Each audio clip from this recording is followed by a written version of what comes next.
And now it's time for us to discuss more of these headlines in simple keywords. And Adam joining us via Zoom. Good morning, Adam. Good morning, Lena. Happy Monday. Hope you had a great weekend. I hope you had a good one too. Didn't I see you somewhere? Yeah, it hasn't been that long since we saw each other. No, it really hasn't. Happy Monday, nonetheless, a brand new week. Let's get our listeners caught up with the major headlines this morning. This is our first pick of the day.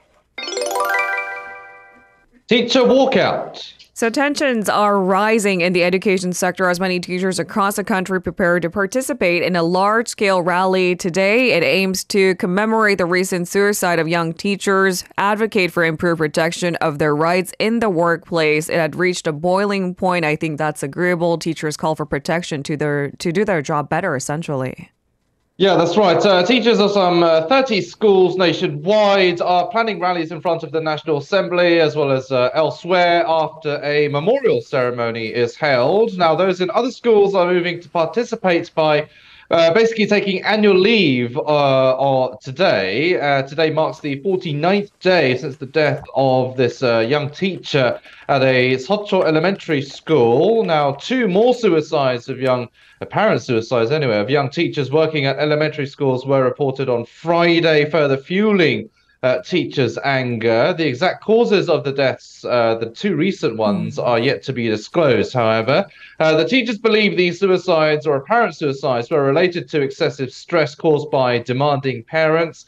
The Education Ministry has warned against the collective action. However, some regional education officers have expressed support for the protest, including the Seoul Education Office as well. The Education Minister, Lee Jo, has asked teachers, meanwhile, to refrain from collective action, but he also, at the same time, vowed measures to enhance their rights and authority in the classroom. Now, the planned rally is basically an extension of what teachers have been doing every Saturday since the Seocho Elementary School teacher took her own life. Last Saturday, so basically 2 days ago, organisers of the rally claimed some 200,000 teachers attended over the weekend, which was the highest number since the weekly rallies began. Meanwhile, the ruling party and the government held a meeting over the weekend as well to discuss response measures to today's planned rally. They have vowed to promptly push forward with comprehensive measures to restore teachers' authority in the classroom, as well as other educational reforms as well. So the government is on the side of the teachers in the same hopes that they have more authority and more rights in the classroom, but at the same time, they are kind of calling for some restraints when it comes to today's what is basically a collective action. All right, we'll leave it there for now as we move on to our second keyword of the day. Tactical nuclear attack. So, of course, Seoul and Washington wrapped its 11-day exercise Thursday, and North Korea continues to send a message to the world that they're not happy about it. So North Korea says it has conducted a simulated tactical nuclear attack drill that include 2 long-range cruise missiles. What's the latest? Right, so state media said the drill was to, quote, warn enemies the country would be prepared in case of nuclear war. The KCNA said the drill was successfully carried out on Saturday, and 2 cruise missiles carrying mock nuclear warheads were fired towards the West Sea. The missiles were reported to have flown 1,500 kilometers at a preset altitude of 150 meters. The North added that it was a counter-action drill in response to the joint military activity by the US and South Korean forces, the Uchi Freedom Shield, namely. Pyongyang also said it would bolster its military deterrence against the allies as well. Now, South Korea's Joint Chiefs of Staff said an unspecified number of cruise missiles were launched, adding the specifications of the missiles were being evaluated. But the JCS doubted North Korea's claims that it did actually successfully carry out its simulated tactical nuclear strike mission.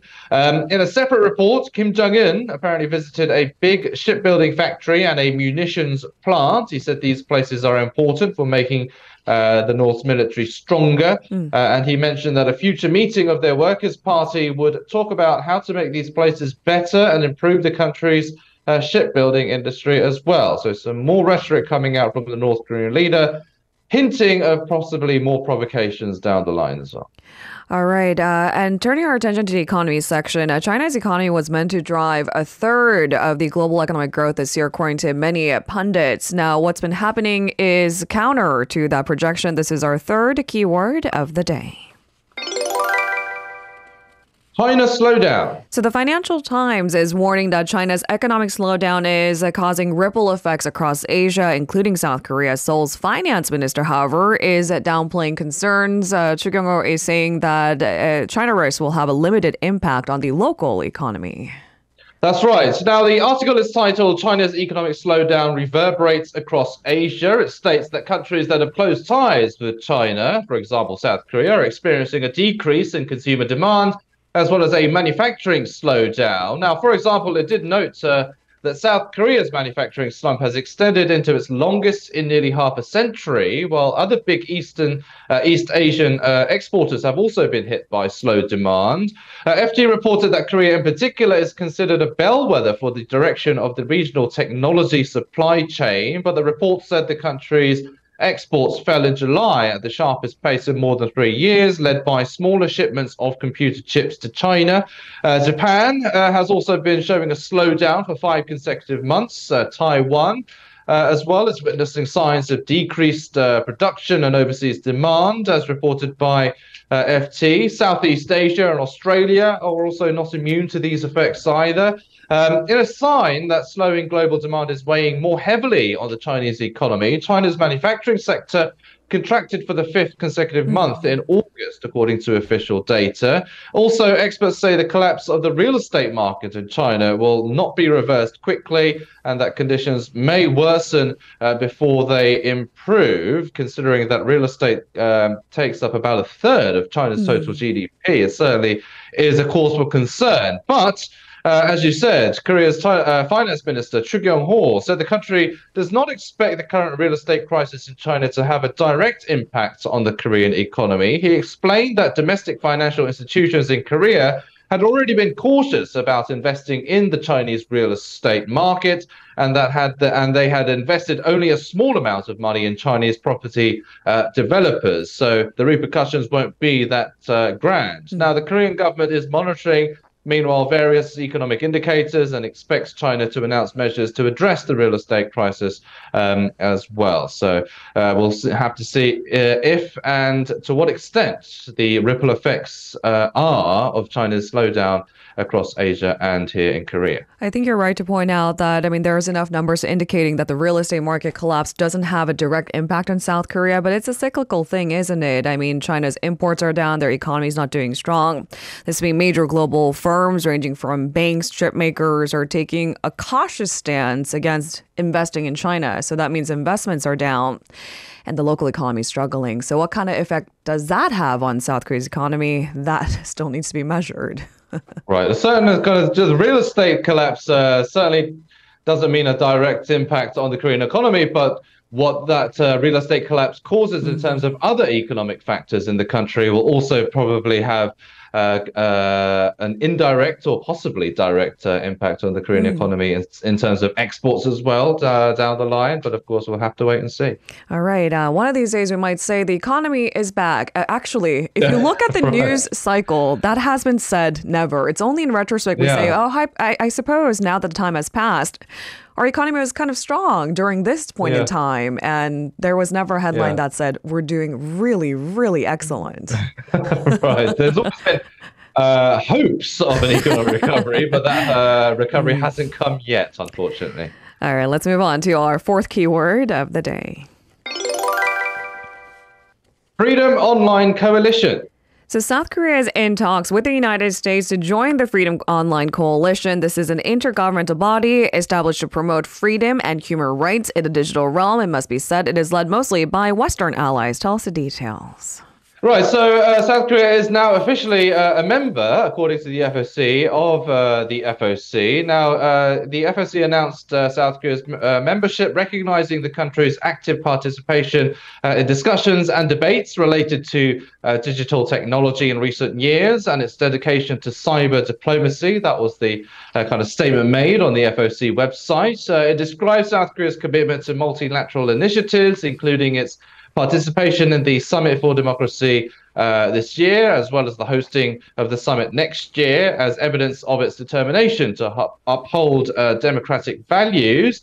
Now, the FOC was launched way back in 2011 with the aim of protecting and promoting online freedoms at home and abroad. Most of its members are Western nations, including the US and Asia, Japan, and Mongolia. Are members, and now South Korea is among them. The FOC releases joint statements on specific digital issues to consolidate member countries' shared opinions and raise international awareness of these matters. The organization also speaks out when serious online human rights violations occur in specific regions as well. Now, South Korea has been preparing for FOC membership since last year. In April, during President Yoon's state visit to the US, Korea expressed its intention to join the FOC. Foreign Minister Park Jin welcomed Korea's membership. Korea's participation is seen as a commitment to strengthening ties with Western countries in cyberspace as well. So this kind of adds to the efforts of the Yoon administration to seek closer ties and a stronger alliance with the US. All right, and with that, we move on to our final keyword of the day. Record power consumption. Does it surprise you? I mean, the sweltering heat, we had to tackle it somehow. And it was not just the heat, it was the humidity. The prolonged heat wave in Korea during August has led to significant increase in electricity usage despite its higher prices, reaching record levels for the summer season. Run us through the details. Yeah, the increased demand is attributed, of course, obviously to higher electricity consumption for air conditioning, and specifically in households and businesses. You and I met yesterday outdoors, and it was still hot, and we're in the early September when the weather is supposed to cool off, but it certainly hasn't been that way, unfortunately. Now, especially, of course, with electricity prices having increased as well significantly over the past year, households using, say, 20% more electricity in August compared to the same month last year can expect electricity bills to rise by more than 70%, reaching the 110,000 won range. I certainly got a surprise with my electricity bill last month. It was about 60 to 70,000 won more than usual in the summer months. So, yeah, that certainly put a bit of a burden on my wallet. Now, according to the energy industry, there was a provisional increase in the amount of electricity traded on the Korea Power Exchange during last month, reaching a staggering 51,000 gigawatt hours. Now, this marks the highest trading volume ever witnessed during any summer season. It also signifies the first annual increase in monthly electricity transactions compared to the same period last year. Now, this increase in electricity demand in August was significant, given that industrial electricity usage, which accounts for approximately 55% of total demand, has actually remained stable due to economic factors. So the industrial side of things hasn't really changed much, but of course, there's been a significant boost in consumption when it comes to homes and businesses. They're basically using more air conditioning than before. The increase in electricity bills, coupled with rising international energy prices, is adding to the financial burden on households and small businesses, of course. However, it is worth noting that Korea's electricity rates are still relatively low compared to many other developed countries. But does that mean it gets any less expensive? I mean, we can compare with other countries as much as we like, but for your average consumer here in Korea, domestically, it certainly still is quite expensive at the moment.